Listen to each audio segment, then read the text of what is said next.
मित्रांनो, कोल्हापूर जिल्ह्यातील सोनवाडी हे गाव दिसायला अगदी साधं होतं. मातीचे रस्ते, हिरवीगार शेते, गावाच्या मध्यभागी एक जुने मंदिर आणि गावकऱ्यांच्या चेहऱ्यावर साधेपणाचं हास्य. पण या छोट्याशा गावात एक मुलगा राहत होता, ज्याच्या डोळ्यात मात्र खूप मोठी स्वप्न होती. त्या मुलाचं नाव होतं अर्जुन देशमुख. गावातील इतर मुलं क्रिकेट खेळण्यात, चौकात गप्पा मारण्यात आणि मोबाईलवरती वेळ घालवण्यात रमलेली असायची. पण अर्जुन वेगळा होता. त्याला पुस्तकांची आवड होती. तो अनेकदा गावाबाहेरच्या जुन्या वडाच्या झाडाखाली बसून अभ्यास करत असे. लोक त्याची चेष्टा करायचे.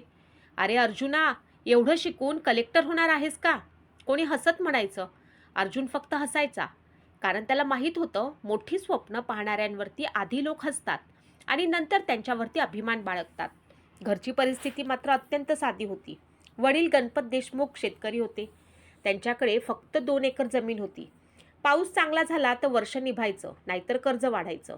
आई सुमन देशमुख घर सांभाळत होती. ती रोज देवासमोर एकच प्रार्थना करायची, "देवा, माझ्या मुलाचं आयुष्य आमच्यासारखं नको असू दे." अर्जुन अभ्यासात खूप हुशार होता, पण प्रत्येक यशामागे एक वेदना असते. शाळेची फी भरण्यासाठी अनेकदा गणपत देशमुखांनी स्वतःच्या गरजा बाजूला ठेवल्या होत्या. एकदा तर त्यांनी आपला आवडता बैलही विकला होता. त्या दिवशी अर्जुन रडला होता. त्याला पहिल्यांदाच समजलं होतं की त्याच्या शिक्षणासाठी त्याचे आई वडील किती मोठा त्याग करत आहेत. त्या दिवसापासून त्यानं स्वतःला एक वचन दिलं, "एक दिवस मी अधिकारी बनेन आणि आईबाबांना पुन्हा कधीच दुःख सहन करावं लागणार नाही." वेळ पुढे सरकत गेला. अर्जुन आता 25शीत आला होता आणि त्याच काळात त्याच्या आयुष्यात एका नवीन व्यक्तीची एंट्री झाली. तिचं नाव होतं वैदेही. मोरगावच्या विठ्ठल पाटील यांची मुलगी. वैदेही फार शिकलेली नव्हती, पण तिच्या चेहऱ्यावर एक निरागसता होती. तिच्या बोलण्यात गोडवा होता आणि सर्वात महत्त्वाचं म्हणजे ती माणसांच्या स्वप्नांचा आदर करायची. दोन्ही कुटुंबांनी लग्न ठरवलं. अर्जुन फारसा बोलका नव्हता, पण लग्न ठरवण्यापूर्वी त्यानं वैदेहीला भेटण्याची इच्छा व्यक्त केली. दोघांची भेट एका छोट्या अंगणात झाली. वैदेही खाली मान घालून बसली होती. काही क्षण शांतता होती. मग अर्जुन बोलला, "माझ्याकडे पैसा नाही." वैदेहीनं त्याच्याकडे पाहिलं. "मला माहीत आहे. माझं घरही साधंच आहे. तेही माहीत आहे. आणि मला पुढे खूप शिकायचं आहे." वैदेही हसली. "मग त्यात अडचण काय आहे?" अर्जुन थोडा आश्चर्यचकित झाला. "लग्नानंतर मी अभ्यासासाठी शहरात जाऊ शकतो." वैदेहीनं एकच उत्तर दिलं, "स्वप्न मोठं असेल तर त्यासाठी त्यागही मोठा करावा लागतो." त्या एका वाक्यानं अर्जुनचं मन जिंकलं. काही दिवसांनी दोघांचं लग्न झालं. संपूर्ण गाव आनंदात होता. मंडप मोठा नव्हता, बँडबाजा नव्हता, महागडी सजावट नव्हती, पण प्रेम आणि आपुलकी भरपूर होती. लग्नानंतर वैदेही जेव्हा पहिल्यांदा सासरी आली तेव्हा तिनं घर पाहिलं. मातीचं अंगण, 2 लहान खोल्या, जुनं स्वयंपाकघर, पण त्या घरात माणुसकी होती. सुमन देशमुखांनी तिला मुलीसारखं जपलं. गणपत देशमुखांनी तिला मुलगी मानलं. सुरुवातीचे काही महिने स्वप्नासारखे गेले. रात्री अर्जुन अभ्यास करायचा. वैदेही त्याच्यासाठी चहा बनवून ठेवायची. कधी तो पुस्तक वाचता वाचता झोपून जायचा.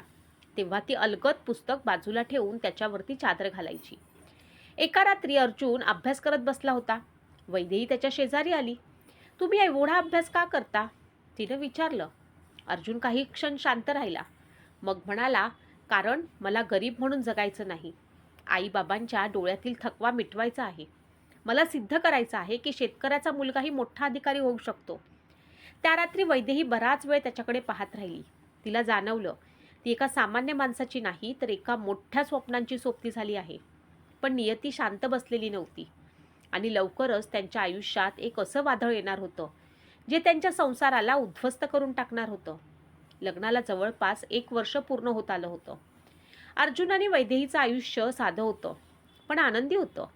सकाळी अर्जुन वडिलांसोबत शेतात काम करायचा. रात्री उशिरापर्यंत अभ्यास करायचा.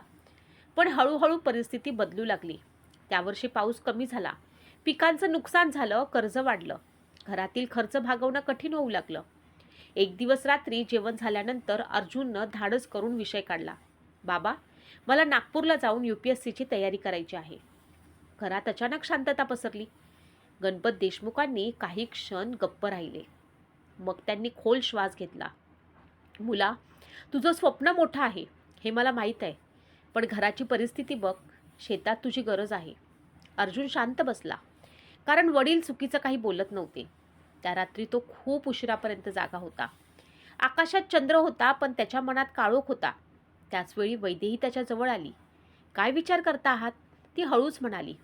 अर्जुनने डोळे खाली केले. माझं स्वप्न आणि घराची जबाबदारी दोन्ही एकाच वेळी सांभाळता येत नाहीयेत.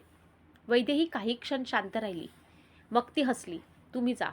अर्जुनने आश्चर्याने तिच्याकडे पाहिलं. आणि घर? घर मी सांभाळीन. आईबाबांची काळजी मी घेईन.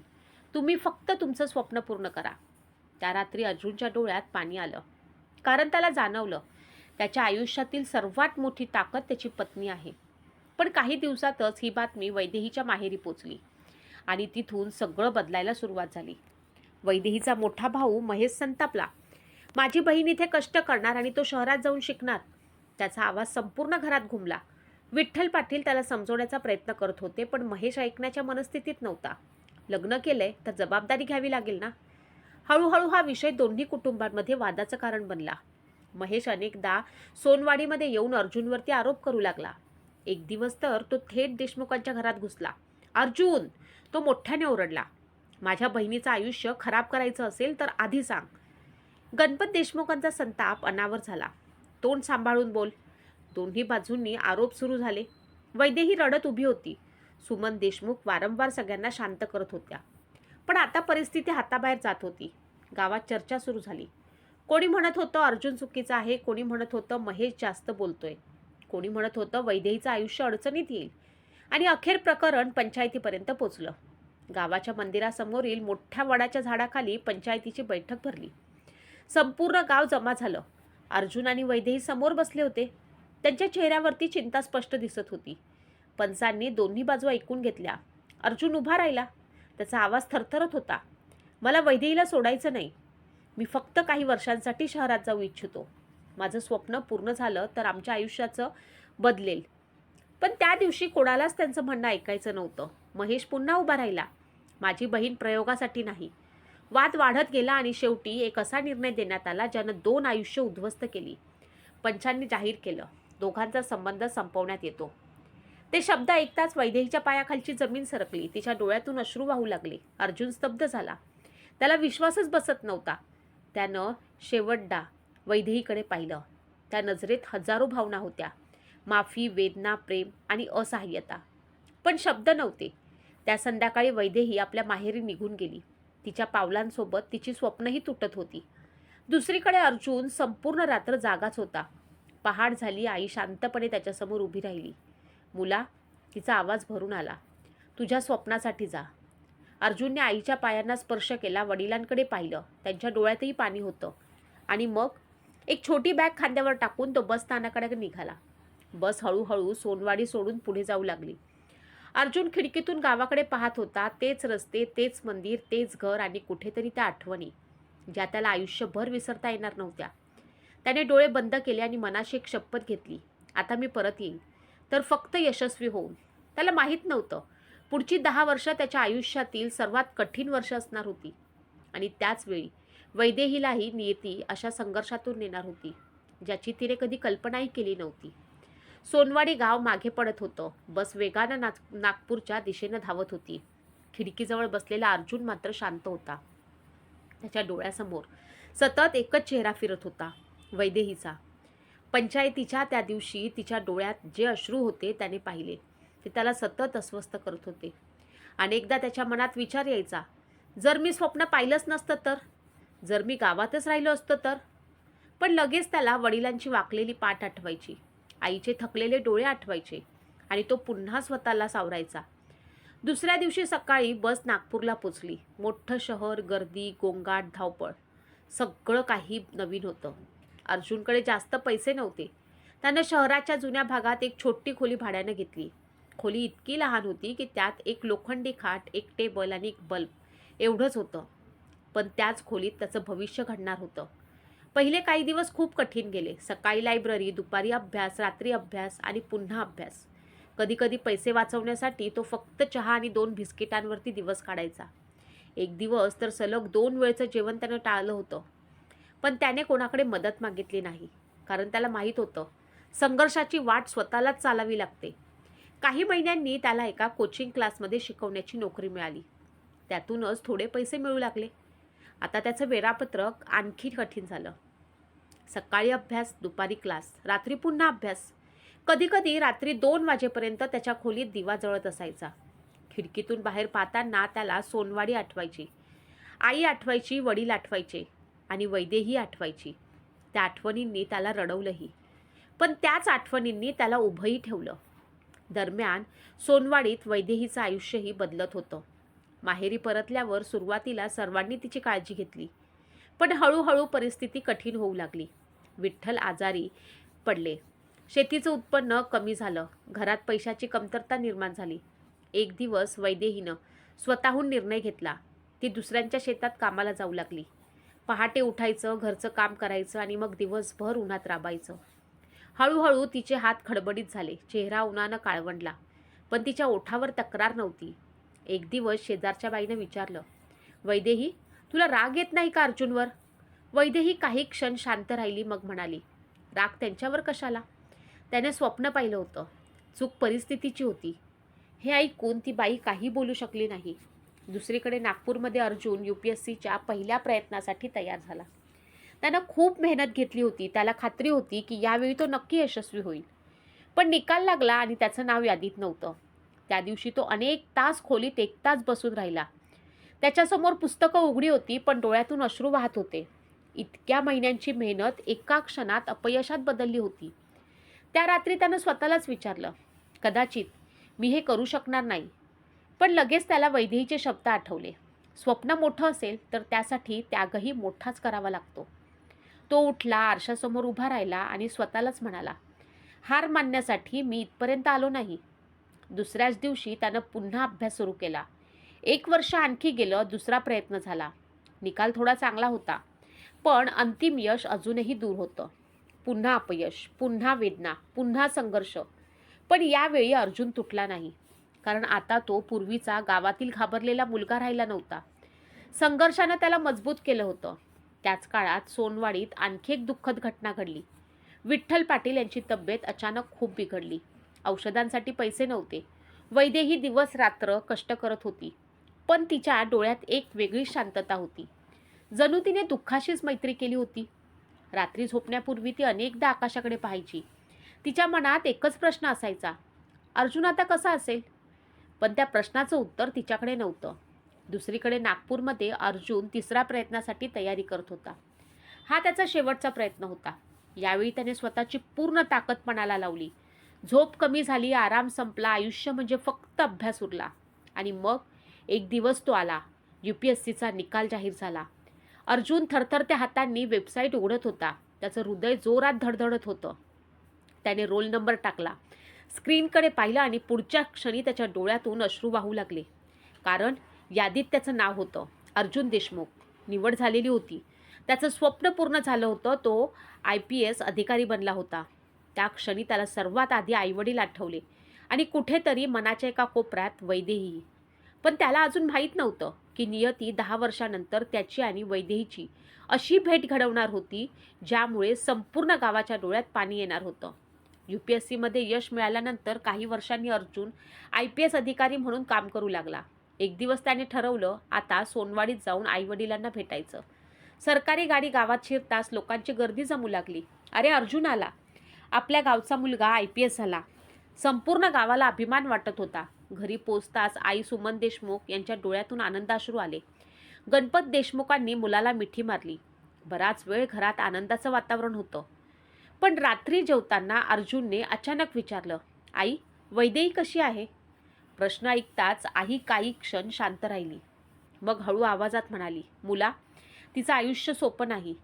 आजही ती दुसऱ्यांच्या शेतात मजुरी करते. हे ऐकून अर्जुनचा घास अर्धवट राहिला. त्याच्या मनात वेदना दाटून आल्या. दुसऱ्या दिवशी सकाळी तो एकटाच शेताच्या दिशेनं निघाला. काही अंतरावरती काही महिला काम करत होत्या. अचानक त्याची नजर एका ओळखीच्या चेहऱ्यावर थांबली. डोक्यावरती जुना पदर, हातावर माती, उन्हानं काळवंडलेला चेहरा. ती वैदेही होती. अर्जुन काही क्षण जागेवरच थांबला. 10 वर्षानंतर तो तिला पाहत होता. वैदेहीनं त्याला पाहिलं. दोघेही काही क्षण फक्त एकमेकांकडे पाहत राहिले. मग अर्जुन हळूच म्हणाला, वैदेही. तिच्या डोळ्यात पाणी आलं. कसे आहात? तिनं विचारलं. ठीक आहे, तू कशी आहेस? ती हलकसं हसली. आयुष्य चाललंय. अर्जुनला तिच्या त्या एका वाक्यात खूप वेदना जाणवल्या. काही वेळ दोघं बोलत राहिले. नंतर वैदेही म्हणाली, मला आता घरी जायला हवं. ती निघून गेली, पण त्या भेटीनंतर अर्जुनच्या मनात एकच विचार सुरू झाला. इतक्या वर्षांपूर्वी जे तुटलं होतं ते पुन्हा जोडता येईल का? वैदेहीला भेटल्यानंतर अर्जुन पूर्ण रात्र झोपू शकला नाही. शेतात उभी राहिलेली वैदेही त्याच्या डोळ्यासमोर सतत येत होती. एकेकाळी त्याच्या स्वप्नांना साथ देणारी ती मुलगी आजही संघर्ष करत होती. सकाळी अर्जुनने आपल्या आईवडिलांशी मनमोकळेपणानं चर्चा केली. गणपत देशमुख म्हणाले, मुला, त्या आपण सगळ्यांनी घाईघाईत निर्णय घेतला. अहंकार आणि गैरसमज यामुळे 2 आयुष्य वेगळी झाली. सुमन देशमुख यांच्या डोळ्यातही पश्चाताप होता. त्या दिवशी अर्जुनने एक निर्णय घेतला. तो आपल्या आईवडिलांसोबत वैदेहीच्या घरी गेला. विठ्ठल पाटील आता खूप वृद्ध झाले होते. त्यांनी अर्जुनला पाहिलं आणि काही क्षण शांत बसले. मग म्हणाले, मुला, त्यावेळी आम्ही मुलीच्या भल्याचा विचार केला, पण निर्णय चुकीचा ठरला. घरात शांतता पसरली. तेवढ्यात वैदेही बाहेर आली. तिची आणि अर्जुनची नजरानजर झाली. काही क्षण कोणीच बोललं नाही. शेवटी अर्जुन उठला. तो वैदेहीसमोर जाऊन उभा राहिला आणि शांतपणे म्हणाला, 10 वर्षापूर्वी परिस्थितीने आपल्याला वेगळं केलं, पण आज मी एक प्रश्न विचारायला आलो आहे. वैदेही त्याच्याकडे पाहत राहिली. अर्जुन पुढे म्हणाला, जर आयुष्याने आपल्याला पुन्हा एक संधी दिली तर तू माझ्याबरोबर येशील का? घरातील सर्वजण त्याच्याकडे पाहू लागले. वैदेहीच्या डोळ्यात पाणी आलं. ती काही क्षण शांत राहिली. मग हळूच म्हणाली, यावेळी निर्णय मनापासून असेल तर माझी काही हरकत नाही. हे ऐकताच सर्वांच्या चेहऱ्यावरती समाधान उमटलं. काही दिवसांनी सोनवाडीच्या मंदिरात एक साधा कार्यक्रम ठेवण्यात आला. गावातील लोक पुन्हा एकदा जमले. यावेळी ना कोणतं भांडण होतं, ना कोणताही अहंकार. फक्त 2 मनांचा आदर होता. अर्जुन आणि वैदेही पुन्हा एकदा एकत्र उभे होते. मंत्रोच्चार सुरू झाले. दोघांनी एकमेकांकडे पाहिलं आणि त्यांच्या चेहऱ्यावरती हलकंसं हसू उमटलं. 10 वर्षापूर्वी तुटलेलं नातं 10 वर्षानंतर पुन्हा जोडलं जात होतं. कार्यक्रम संपल्यानंतर अर्जुनने वैदेहीला हळूच विचारलं, तू त्या काळी माझ्यावर विश्वास ठेवला होतास. आज उरलेलं आयुष्य मी तुझा सन्मान राखण्यात घालवेन. वैदेहीच्या डोळ्यात आनंदाश्रू आले. त्या दिवशी संपूर्ण गावाने एक गोष्ट शिकली. नाती प्रेमामुळे टिकत नाहीत. नाती टिकतात विश्वास, संयम आणि परस्पर सन्मानाने.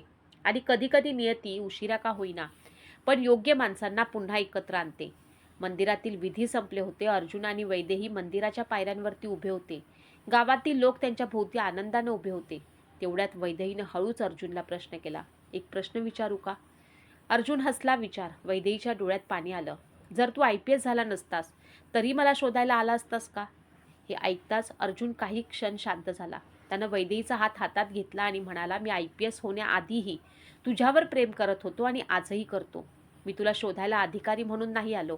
मी आलो त्या मुलीला शोधायला जिनं माझ्याकडे काहीच नसताना माझ्या स्वप्नांवरती विश्वास ठेवला होता. हे ऐकताच वैदेहीच्या डोळ्यातून अश्रू वाहू लागले. गावातील अनेकांच्या डोळ्यातही पाणी आले. अर्जुन पुढे म्हणाला, लोकांना वाटतं माझं सर्वात मोठं यश IPS होणं आहे, पण खरं सांगू, माझं सर्वात मोठं यश म्हणजे आज पुन्हा तुला माझ्या आयुष्यात परत मिळणं. वैदेही रडतच त्याच्या खांद्यावर डोकं ठेवते. मंदिरातील घंटा वाजत असतात. सूर्य मावळतीकडे झुकलेला असतो आणि 10 वर्षापूर्वी गैरसमजामुळे तुटलेलं नातं शेवटी प्रेम, विश्वास आणि संयमामुळे पुन्हा एकदा पूर्ण होतं. स्वप्न पूर्ण करणं मोठी गोष्ट असते, पण आपल्यासाठी त्याग करणाऱ्या माणसाला पुन्हा मिळवणं ही त्याहूनही मोठी गोष्ट असते. तुम्हाला काय वाटतं? तुमच्या प्रतिक्रिया नक्की नोंदवा आणि अशाच नवनवीन कथा ऐकण्यासाठी चॅनलला लाईक, सबस्क्राईब आणि शेअर नक्की करा. धन्यवाद.